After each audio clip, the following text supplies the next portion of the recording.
Margarita Stolbizer, quiero hablar con ella, me interesa mucho. No la salude, diputada, disculpe. ¿Qué tal? No me gusta. ¿Cómo está? Gracias por venir, ¿eh? No, gracias por la invitación. ¿Quién es Carrió? ¿Por qué tanto peso tiene Carrió?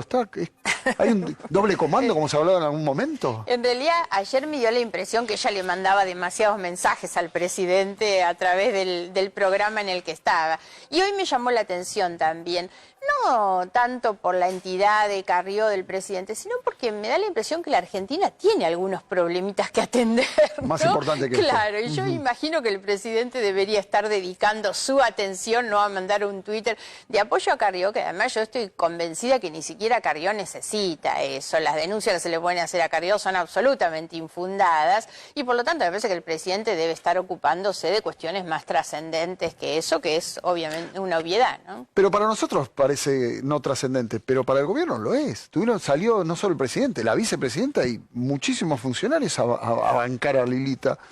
¿Qué peso tiene? ¿Pero qué peso tiene Lilita? De verdad, a ver si me ayuda. A mí me dio la impresión ayer que los mensajes que ella mandó eran fuertes, ¿no? Porque salir ella a decir que la gobernadora no la quiere para que sea senadora, ¿qué necesidad tiene, digamos? Si había ese entuerto interno y demás, y la quiere o no la quiere, la verdad no es suficiente que ella diga, si yo la voy a apoyar, es muy buena la gobernadora. Y la verdad es que si tiene que callar la boca, se debe callar la boca. Me parece que el mayor favor que le haría hoy al gobierno sería ese, ¿no? Que esté callada. Por lo menos en eso. Ella sale a ventilar, la gobernadora no me quiere. Sale después a decirle al presidente, me va a tener que pedir que lo eche a Lorenzetti. Yo digo, vivimos en un sistema institucional, la verdad, esto de que ella pueda atribuirse, que ella va a echar en algún momento, o tiene la capacidad para echar al presidente de la Corte en algún momento. A mí me llamaron mucho la atención esos mensajes. Y hoy esta reacción también no me da mucha tranquilidad de que el presidente se haya sentido en la obligación de tener que salir a escribir eso, ¿no? No digo que comparta, no comparte, obviamente, pero ¿no se le pregunta demasiado antes de tomar decisiones a Lilita? Si el gobierno la consulta... Sí. Y no, me da la impresión que no, yo no creo en eso de que ella pueda tener hoy, digamos, un espacio de poder en las decisiones del gobierno. Al contrario, me da la impresión que el gobierno es un núcleo bastante reducido en la toma de decisiones. Creo que las voces que el presidente tiene cerca para tomar decisiones son muy pocas y a veces tiene que salir a hacer esos gestos justamente para cubrir que su mesa es muy pequeña. Es una dirigente que se mueve más cómoda en el conflicto. Es posible, es posible. Sí, porque sí. Uno siente que está constantemente abriendo frentes donde ella se siente cómoda.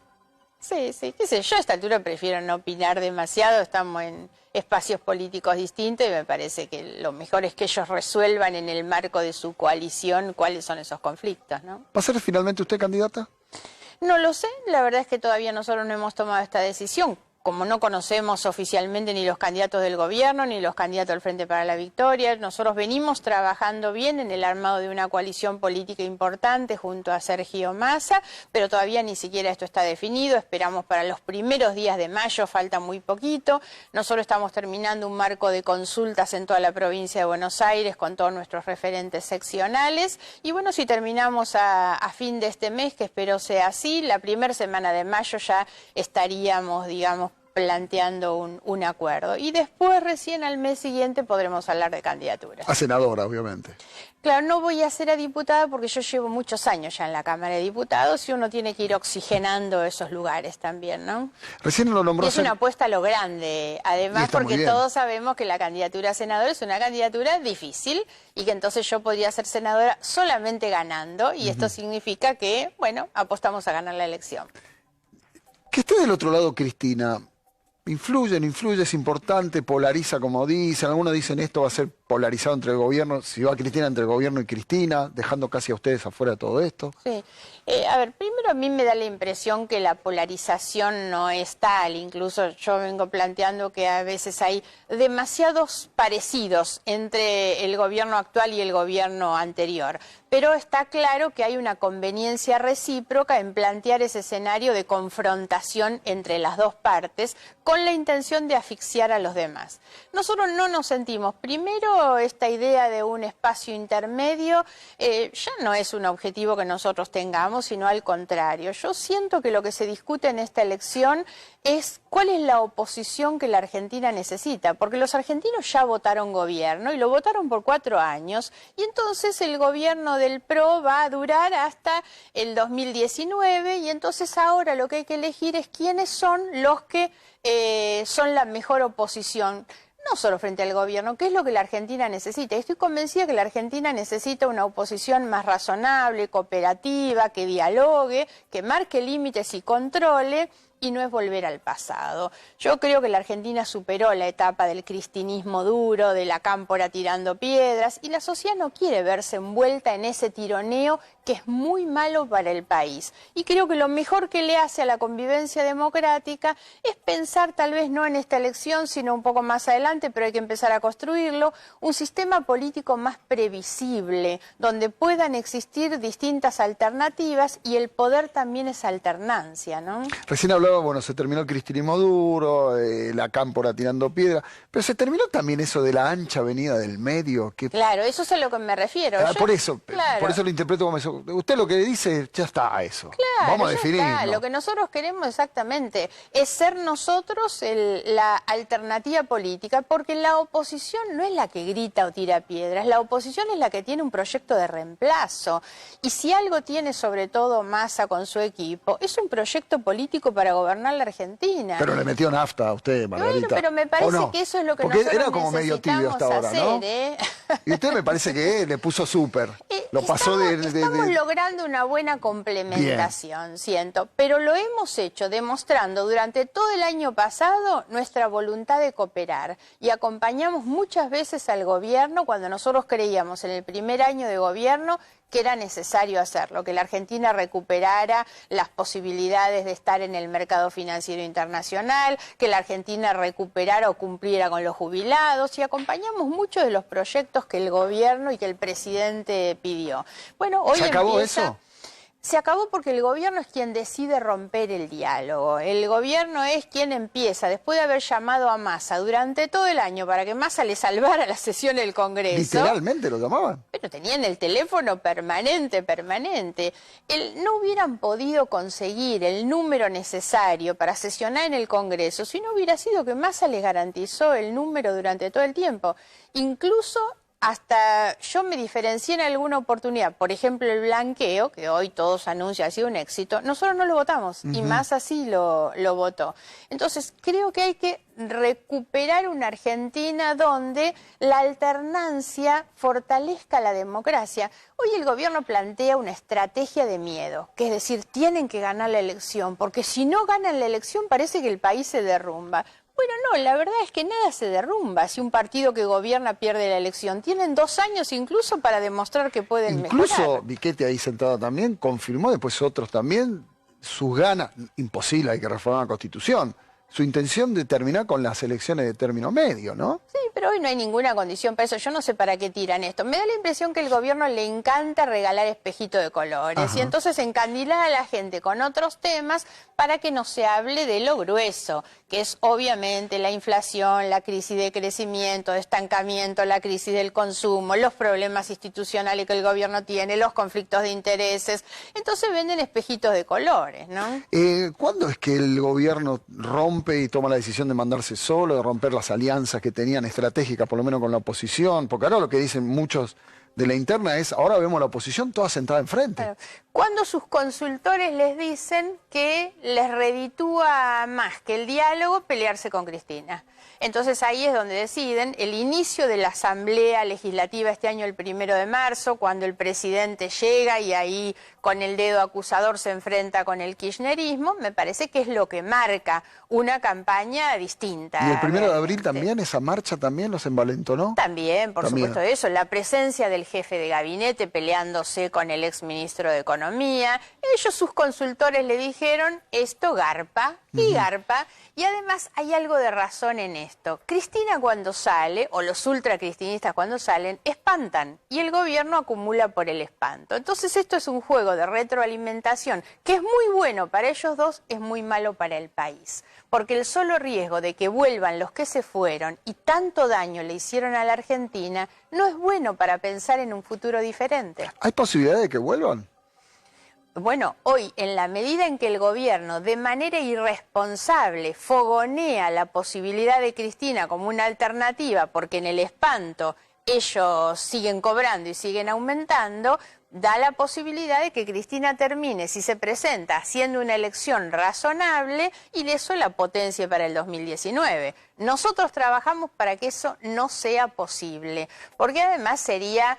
yo creo que hasta una vergüenza para la Argentina que una expresidenta procesada en tantas causas, con una corrupción tan comprobada como la que ha sido su gobierno durante todos estos años, vuelva a los ojos del mundo a ser una alternativa con posibilidad de volver.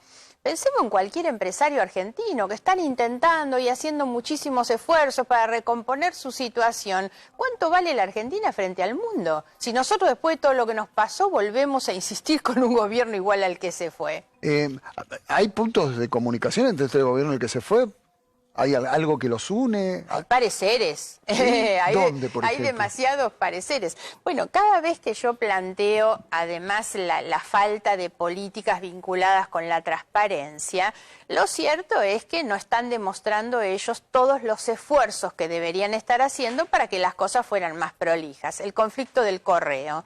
Y yo no digo en esto los que están ahora son corruptos como los anteriores. La verdad es que no hacen los esfuerzos de prolijidad que la Argentina necesita. ¿Y por qué no el lo dan? abuso de los decretos de necesidad y urgencia. Un tema, el conflicto de intereses. ¿Sabemos lo que es el conflicto de intereses? Bueno, cuando los empresarios que se durmieron el 9 de diciembre del 2015, siendo los CEOs de las empresas, se despertaron el 10, siendo los controladores de las mismas empresas que integraban, hay un conflicto de interés. Este gobierno no solo no resuelve, sino que lo multiplica.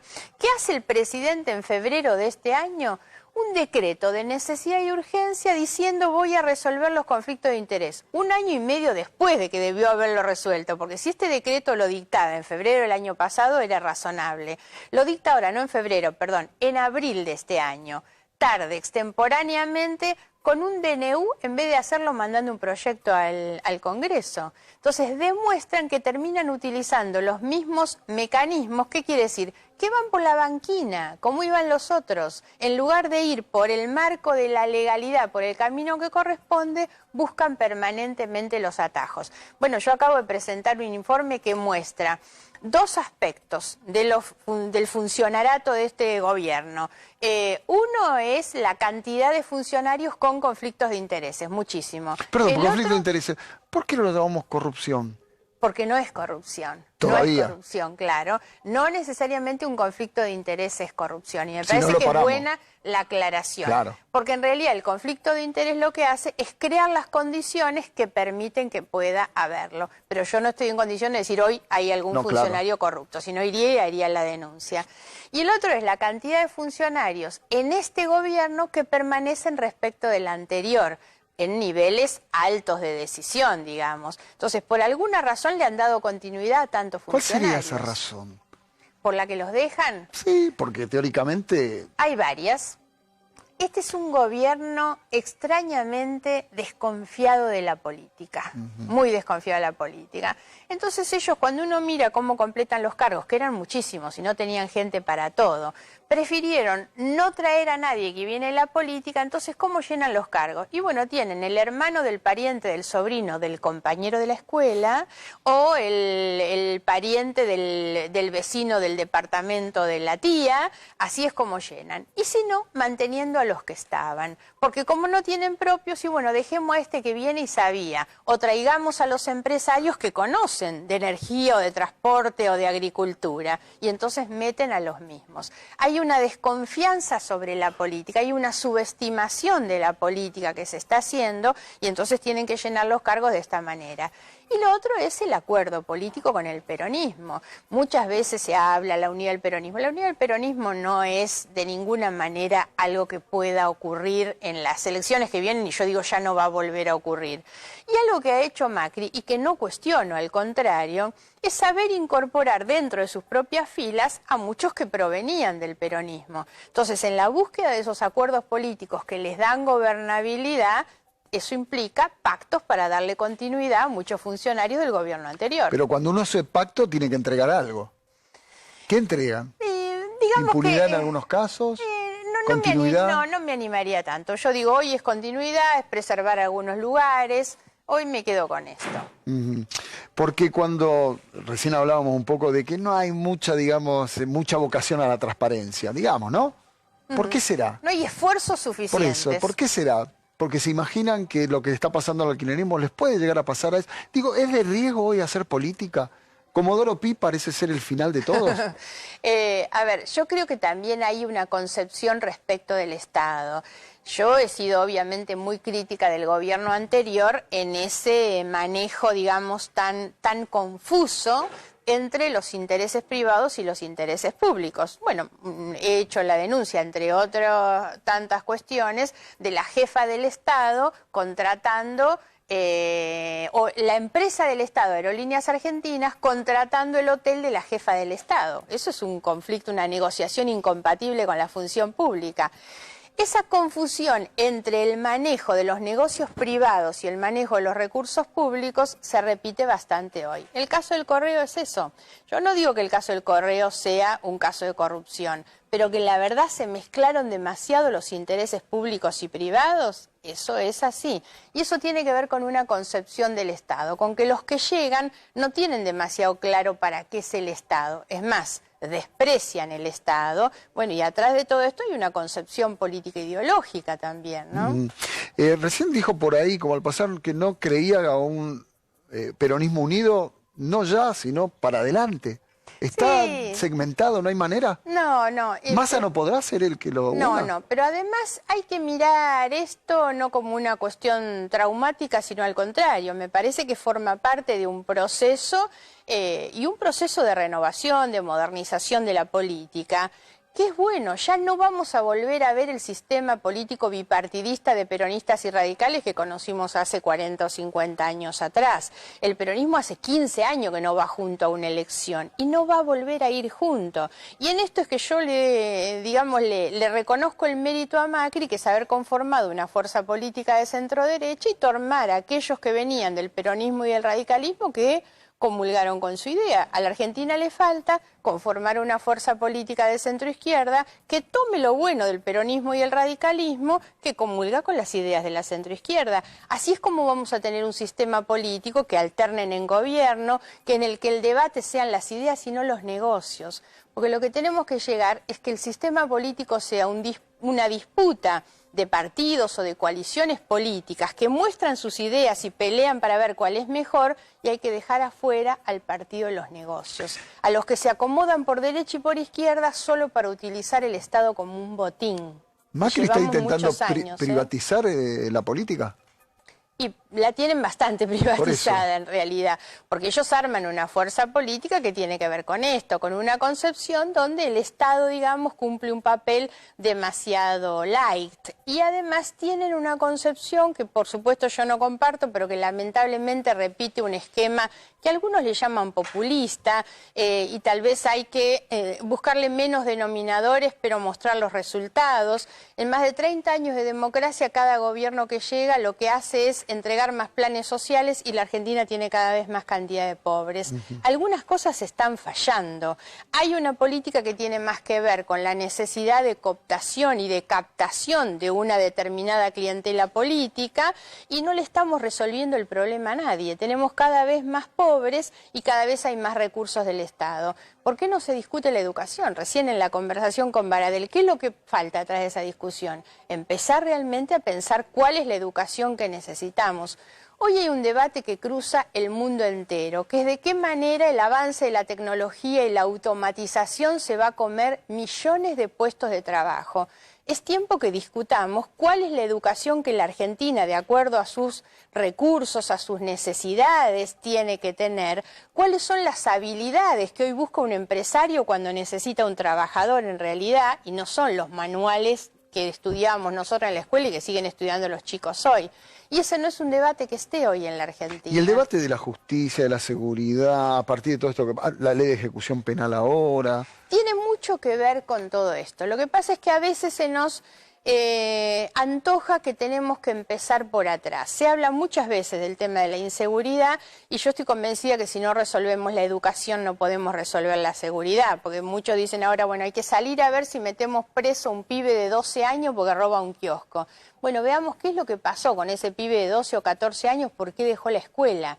Porque hemos perdido el papel que la escuela tenía en el marco de la sociedad y de la convivencia social como la familia. Y entonces lo que tenemos es que reconstituir un poco esos ámbitos y que tengan un rol dentro de la convivencia, porque eso es lo que nos va a permitir evitar que el pibe drogado, buscando droga, vaya a robar el kiosco. Coincido plenamente. Ahora, hay algo que es, en este momento va a haber un pibe que tiene que elegir entre un libro y un arma, porque está en eso hoy. ¿Qué hacemos hoy? ¿No? Hay una cosa más grave, hay chicos que se crían en un ambiente familiar donde en lugar de tener el pan arriba de la mesa está el arma o la droga. Salir a robar para muchos es un trabajo y hablan así. Bueno, es que hoy además, y ese es el otro problema del narcotráfico, que está relacionado con otra cuestión que es la corrupción. Nosotros tenemos hoy un avance del narcotráfico tan grande en la Argentina y tiene que ver con los altos niveles de corrupción. A veces se intenta buscar el narcotráfico en distintos lugares y se habla que las pistas ilegales, esto y el otro. En los últimos años las drogas entraron y salieron por los puertos legales. Yo más de una vez he dicho en la Argentina, un avión que pasó por 3 aeropuertos, recién detectaron los 1000 kilos de droga cuando llegó a Barcelona ese avión. El que venía el presidente.